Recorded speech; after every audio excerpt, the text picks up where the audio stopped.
Salam hangat buat teman-teman semua. Kembali lagi dengan saya Frank Kutauruk. Kali ini di sini saya ingin membahas mengenai adanya video seorang wanita yang viral di media sosial atas penetapan dirinya sebagai tersangka dalam tindak pidana korupsi.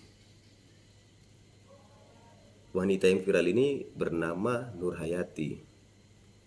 Dia merupakan bendahara di Desa Citemu, Cirebon, yang melaporkan kepala desanya, pimpinannya selaku kepala desa, atas nama Supriyadi yang diduga melakukan tindak pidana korupsi. Atas laporan Nur Hayati inilah dia pun sebagai pelapor ditetapkan sebagai tersangka. Sementara Polres Cirebon Kota mengklaim bahwasanya penetapan Nur Hayati sebagai tersangka merupakan akibat adanya tindakan Nur Hayati yang mendukung adanya tindak pidana korupsi yang dilakukan oleh Supriyadi.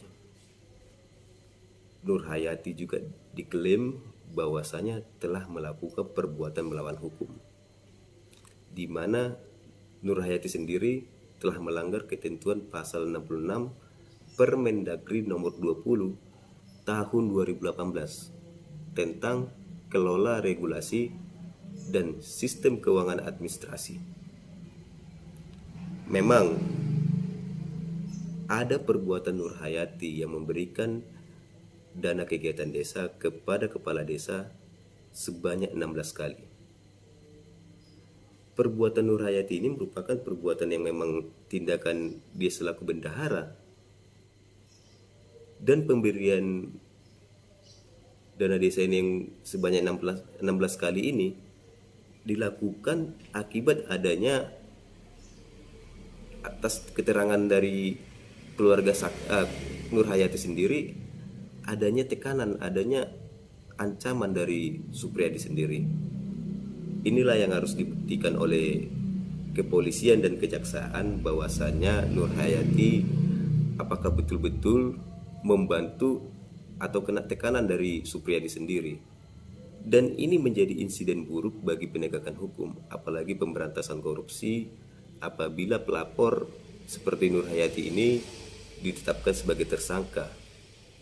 Banyak nanti masyarakat yang enggan melaporkan dugaan tindak pidana korupsi yang ada di sekitarnya, apalagi dana desa. Setiap desa, pemerintah pusat menganggarkan setiap desa hampir dapat 1 miliar per tahunnya. Banyak dana desa yang harus dikelola, dan pasti banyak lagi kepala desa seperti Supriyadi ini yang belum terungkap. Dan itu kita juga membutuhkan masyarakat, peran masyarakat dalam pemberantasan korupsi ini.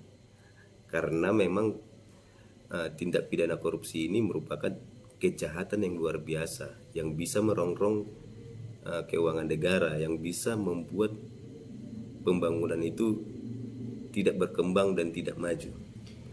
Untuk itu kepala kejaksaan harus melihat dan meneliti apakah tindakan daripada jajarannya di bawah itu, apalagi Kejaksaan Negeri Cirebon, betul-betul telah melaksanakan perbuatannya sesuai hukum atau bagaimana.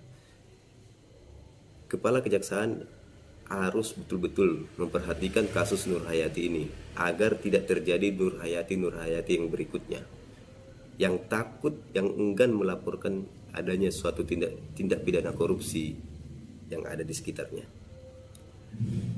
Semoga Nur Hayati sendiri bisa tidak diproses secara hukum, dan apabila memang ada perbuatannya yang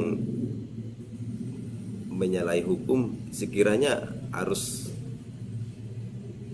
bisa dikecualikan lah akibat.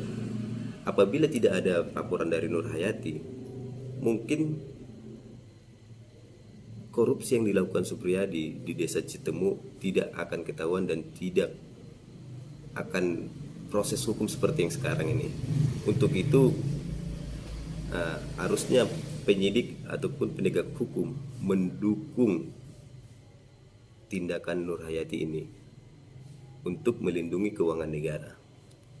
Inilah yang harusnya kita berikan apresiasi kepada Nur Hayati, bukan malah mengkriminalisasi dia dan menetapkan dia sebagai tersangka. Ini bukan merupakan tindakan yang baik dan ini harus kita hindari. Kriminalisasi terhadap pelapor yang mengetahui adanya dugaan korupsi. Sekian, terima kasih.